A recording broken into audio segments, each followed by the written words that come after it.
I'll start with an anecdote, which is yesterday I get a call from a judge in Santa Clara County, and he says, I need an hour of your consultation as the court's expert,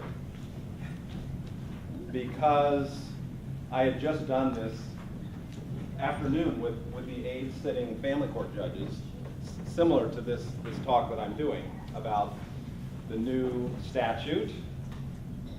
Everyone know the new statute, 3042? Okay, well, if you don't, it's in the materials. That's what I'm going to talk about, and the accompanying rule of court, right? 5.225? 5.250. It's also in the materials. That is the accompanying document to help jurisdictions implement. I'd go a step further, which is to say that individual jurisdictions are now creating rules of court within those jurisdictions to further implement this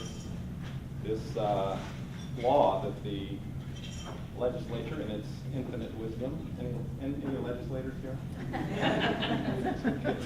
has given us. So anyway, back to the anecdote.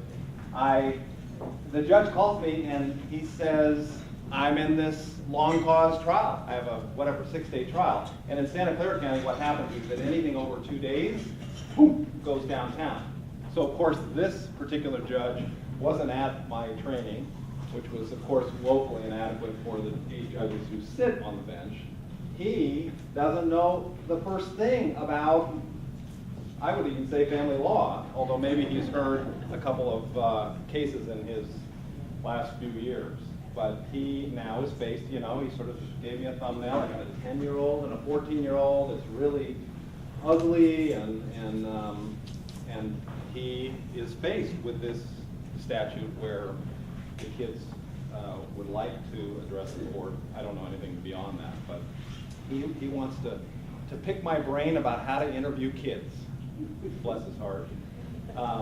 And I'm going to help him with that. But I think what it speaks to is that all of a sudden, as of January 2012, we have this landscape change in what's expected as far as the children's voice in any of the family court proceedings. So today I want to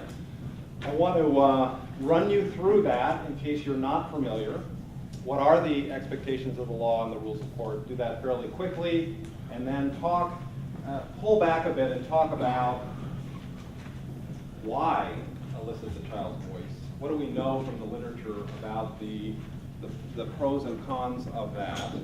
And then, to the extent we can, give you sort of a quick and dirty primer, which is all I would call it, on interviewing kids. And if we can get through that in an hour and 20 minutes, that will be record pace.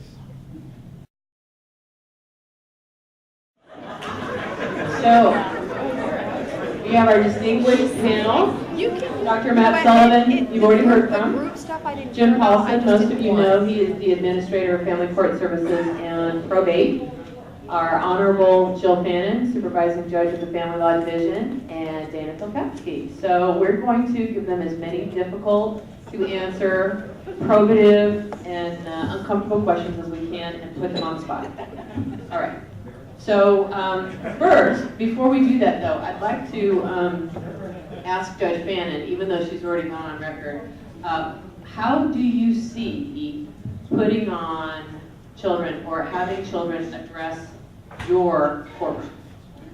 Okay, this is just for me because everybody's going to be different, but I think generally I'm going to want the professionals to have talked to the kid first and to tell me that the kid does in fact want to give an opinion or a preference. I often hear parents say in their initial pleadings, Jane doesn't want to live with Dad. Well, maybe, and maybe Jane wants to tell me and maybe she doesn't. And maybe just talking to a mediator is enough for Jane, and that gives her her voice, and she doesn't need more.